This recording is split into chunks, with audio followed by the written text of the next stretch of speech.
First at 5. From the University of Florida's College of Journalism and Communications, you're watching WUFT News. Good evening and welcome to First at 5 from WUFT News. I'm Jacob Sedesse. And I'm Mistie Webb. Thank you for joining us. Last night, a vigil was held on Michigan State's campus following the mass shooting. The vigil was held at The Rock, a boulder on campus that is commonly used to spread messages. Friends, family, and community members gathered together to pay tribute to the victims. Students Brian Fraser, Alexander Werner, and Ariel Anderson were killed during the tragedy. 5 other students were also injured and remain in critical condition at the hospital. But tell us why, no matter how many good senators there are, how many good legislators there And at the are, Capitol, MSU students rallied together to call for change. Hundreds of people attended the event Wednesday. The rally turned into a sit-in, and students blocked the walkway into the building. Many held signs asking how many more and when will it end. A suspicious call led to a secure code at Marjorie Stoneman Douglas High School in Parkland. Yesterday's incident came just one day after the community remembered the 17 people killed in the shooting at the school on its 5th anniversary. In a message sent to parents, Broward County Public Schools officials said the suspicious call was received by the Broward Sheriff's Office. There was an increased police presence at the school before law enforcement gave an all clear and students were released. Dismissal was delayed for about 2 hours. Some students say they remained inside their classrooms and teachers locked their doors as police investigated the school. Volusia County deputies are investigating a tragic case near DeLand where a 3-year-old boy accidentally shot himself at home. Deputies say it happened last night while the parents were out shopping and the child was left at home with an older brother and teenage sister. The child found a loaded handgun in a nightstand in the parents' bedroom. The sheriff says there was no trigger lock and a safe for storage was not operational. The father works as a state prison guard, but it was a personal weapon, not a service weapon. The state attorney's office will make the decision about possible charges. For the second time, a federal judge rejects a lawsuit trying to block the so-called Don't Say Gay law. U.S. District Judge Alan Windsor issued a 21-page decision dismissing the lawsuit. He stated the plaintiffs did not have sufficient facts to show they could challenge the law. Windsor dismissed an earlier version of the case in September on similar grounds, but left open the possibility to refile the lawsuit. A separate constitutional challenge against the law is ongoing in Orlando. A revised lawsuit in that case is still pending. The state of Florida moves closer to partisan-based races for school board positions. The proposal passed in the Republican-controlled House Choice and Innovation Subcommittee. It passed along party lines by a vote of 13-5. The amendment to remove the non-party system will make its way on the 2024 ballot. If approved by the legislature and voters, school board candidates could run with party affiliations by 2026. The panel also backed the proposal to limit school board members to 8 years in office. They were previously allowed to serve 12 years. That proposal passed 14-4. Jacob, I don't know about you, but I've been so hot lately. I know. I got sunburnt walking outside yesterday, and it's February. Our very own Derrah Getter can tell us if we'll get any relief in the next few days. Derrah? We're continuing to see temperatures above average. So far today, we've seen temperatures at 83 in Gainesville with 80s all around north central Florida. Outside on your campus cam, mostly sunny skies, and those clouds are really going to start building up tomorrow ahead of that cold front. It feels like 82 out right now, and those wind speeds have slowed down quite a bit, but tomorrow is when they're really going to start picking up thanks to this low pressure system that you see here, which will be bringing us some scattered showers and a possible thunderstorm tomorrow. I'll have more on that as well as what you can expect in your weekend outlook coming up. Thanks, Derrah. A massive fire burning this morning at Plant Nursery in Kissimmee. This facility appeared to be fully involved as firefighters tried to knock down the flames. Fire officials say they poured about 4,500 gallons of water per minute on the fire. The business called Nursery Supplies Inc. contained about 2 acres worth of pallets holding thousands of plastic pots. Fire crews were also concerned about possible nearby propane tanks. A huge column of black smoke rose high into the air. Hazmat crews from Osceola and Orange counties are monitoring the air quality to see if that smoke poses a danger to nearby residents. No evacuation orders have been given. Fire officials say it will take several more hours to bring this blaze under control. A Florida Attorney General announces the state is teaming up with a NASCAR driver to address the dangers of fentanyl. With the Daytona 500 just around the corner, Attorney General Ashley Moody partnered up with McGruff, the crime dog, the National Crime Prevention Council, and NASCAR driver Joey Gase. The team partnered up to speak about the dangers of counterfeit pills containing fentanyl. Gase will drive his number 53 Ford Mustang with McGruff's image and the phrase, "Go for real." The message is meant to keep teens from buying counterfeit products. When it comes to treating overdoses, an FDA panel says Narcan should be more available and sold over the counter. Narcan can rapidly reverse opioid overdoses, but to keep it on hand before paramedics arrive, you need a prescription. An advisory council voted unanimously to recommend the change. The FDA will make a final decision by March 29th. If approved, Narcan could be sold in drugstores, grocery stores, and even convenience stores. Misty, a lot of this news has been so tough today. Thankfully, later we have some stories of hope. A teenager just rescued from the earthquakes in Turkey, and a dog who found its way home years later. But first, Ohio homeowners are airing their concerns after a train derailment and chemical spill upended their lives. Find out how they're carrying on when First at 5 returns.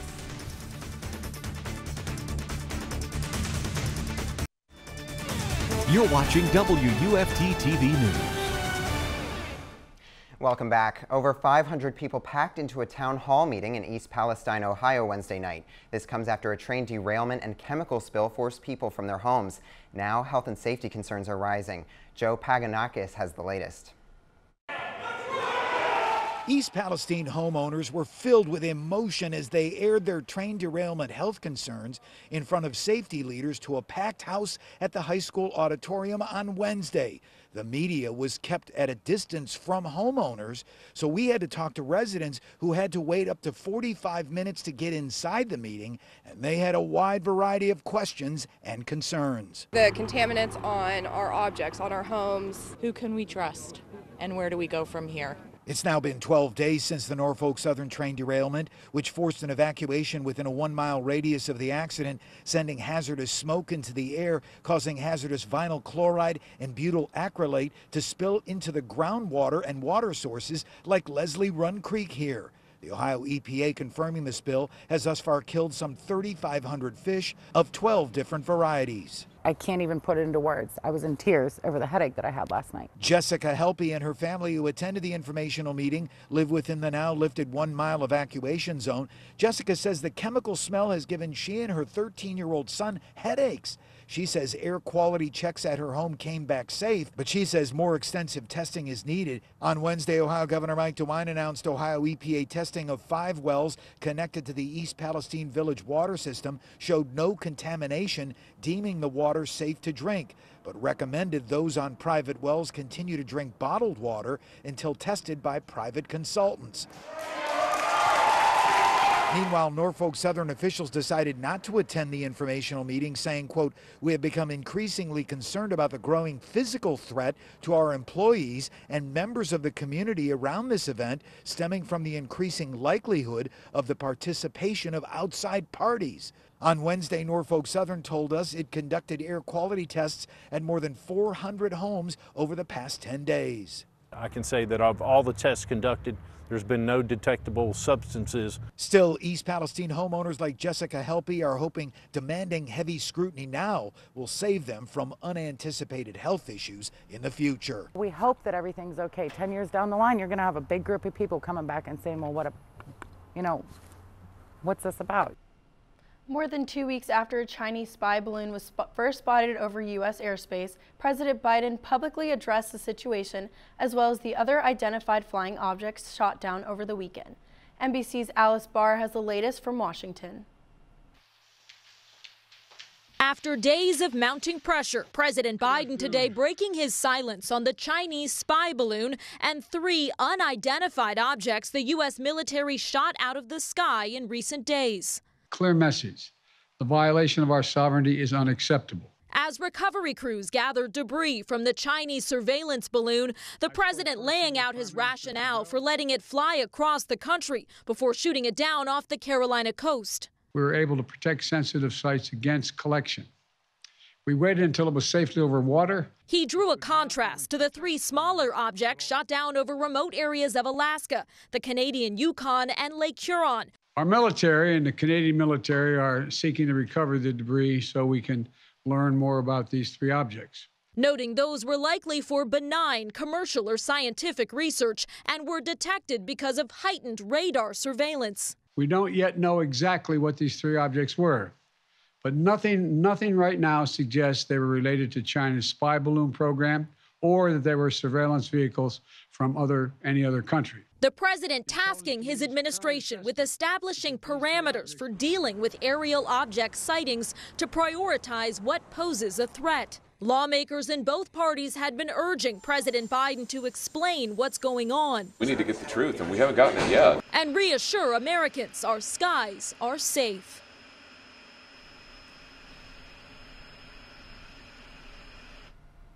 Another miracle rescue today in Turkey. Rescue crews pulled a 17-year-old girl from beneath the rubble of a collapsed building, about 248 hours after the massive earthquakes that decimated so much of the region. The teen was carried to a waiting ambulance and rushed to a nearby hospital. About 40,000 people have died in Turkey and Syria in the aftermath of the 7.8 magnitude earthquake. Earthquakes are devastating anomalies, and the hardest part about them is there's no time to predict it and prepare. It's good to see people rescued all these days later. I know. Derrah is back to tell us now what we can expect in the next few days. You mentioned the low pressure system coming in from the north. Can you tell us a little bit more about that? Right, so that low pressure system is bringing some snow and thunderstorms to the north and the south, but it's going to be bringing some scattered showers tomorrow here in Gainesville. I'll have more on what you can expect when we return.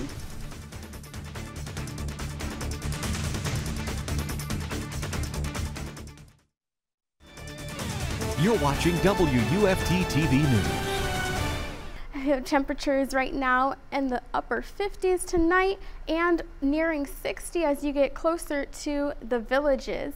Tomorrow, those showers are going to start arriving, and you can see 7 a.m. you'll be waking up to temperatures in the upper 50s, and those shower chances are going to increase in the afternoon.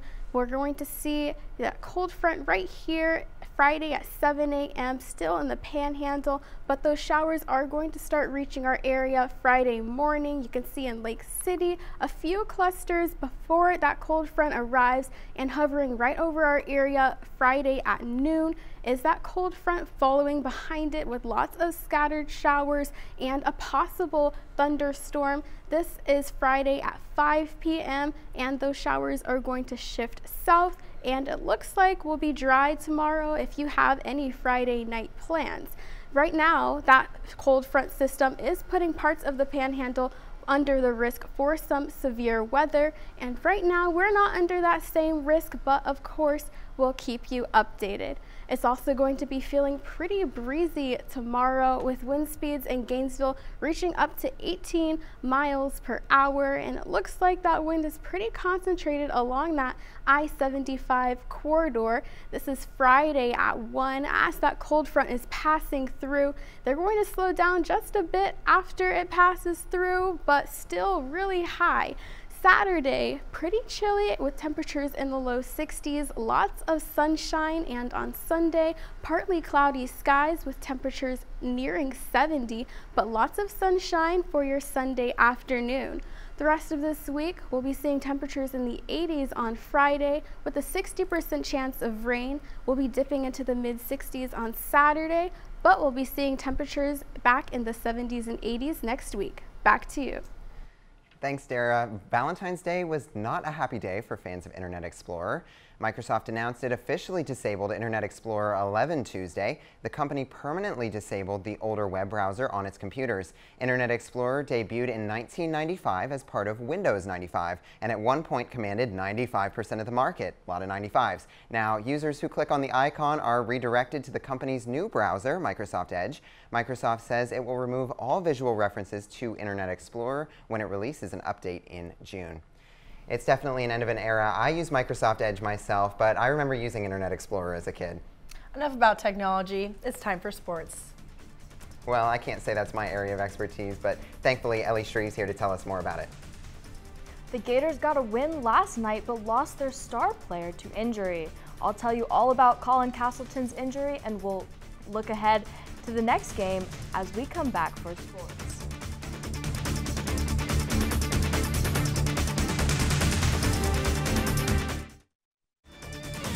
You're watching WUFT TV News. Hey everyone, and welcome to sports. I'm Ellie Shreve. Today is a historic day in the world of NIL and college athletics. Earlier this afternoon, Florida Governor Ron DeSantis signed an effective repeal of a name, image, and likeness law. The new appeal will allow teams and coaches to help facilitate deals for players. Florida football head coach Billy Napier and Florida State head coach Mike Norvell were in attendance for the signing of the bill. The new repeal will go into effect immediately. The high school boys basketball regional playoffs continue tonight with plenty of great games in store. The Gainesville Hurricanes are hosting the Ocala Forest Wildcats in the Class 6A regional quarterfinals after defeating Buchholz last week in the district finals. The Canes are looking to advance in what has been an electric playoff season so far. Tip-off is set for 7 p.m. at Gainesville High School. Taking a look now at some of the other games scheduled for tonight. In the 1A regional semifinals, Chiefland will face Williston, Madison County will play Newberry, and Hilliard will play Hawthorne. In the 3A regional quarterfinals, Florida State University High School will take on PK Young, and Interlochen will play Providence. All of these games are scheduled for 7 p.m. Gators men's basketball hosted Ole Miss last night and took care of business with a 79-64 victory. Florida defeated the Rebels in a game where they shined offensively, shooting 59% from the field. Myron Jones led the way in scoring with 15 points, while also scoring from downtown. With the win, the Gators snap a 3-game skid. However, senior Colin Castleton suffered a broken hand in the second half of the game. While Florida will be without their leader down the stretch, head coach Todd Golden says Jason DeTobo stepped up in his absence. He looked great out there. I thought he did a wonderful job defensively, did a decent job on the defensive glass. He was +6 and did a great job of stepping up in that moment. He and the rest of the team will look to step up in their next game this Saturday against Arkansas. It was a hit parade last night for the Gators softball team as they dominated Jacksonville 11-0. Florida recorded 11 hits and scored 5 of their 11 runs in the second inning. Third baseman Charlotte Eccles put this one out of reach with this monster 3-run blast in the second inning. The Gators have now outscored their opponents 64-4 so far this season, and they'll look to keep the bats hot as they take on the Yukon Huskies this Friday as part of a weekend-long tournament. Ladies and gentlemen, the start of the Florida baseball 2023 season is now just 1 day away. Tomorrow night, the Gators will host Charleston Southern in their first game of the regular season. Florida's ace Brandon Sproat will get the nod on Friday as the team looks to meet their high expectations. Baseball America has the Gators ranked as the #2 team heading into the season. First pitch is scheduled for 7 p.m. And that's it for sports. Thanks, Ellie. It's so funny hearing you talk about PK Young. For the viewers at home that don't know, Ellie and I went there together for middle and high school, so it's such a nice reunion being on TV with you. Speaking of reunions, our last story tonight, a dog who went missing 7 years ago finally made it home. Nugget was found limping down a road in South Carolina, but when taken to a vet for medical care, his microchip showed he belongs in New Mexico. The owner, Jesse Springer, says Nugget ran away 7 years ago. With the help of Carolina Loving Hound Rescue, Jesse flew to South Carolina for an emotional reunion. Thanks, Derrah. BBC World News is next, and PBS NewsHour is coming up at 7. But remember, your Florida news is always on at WUFT.org. Have a great night.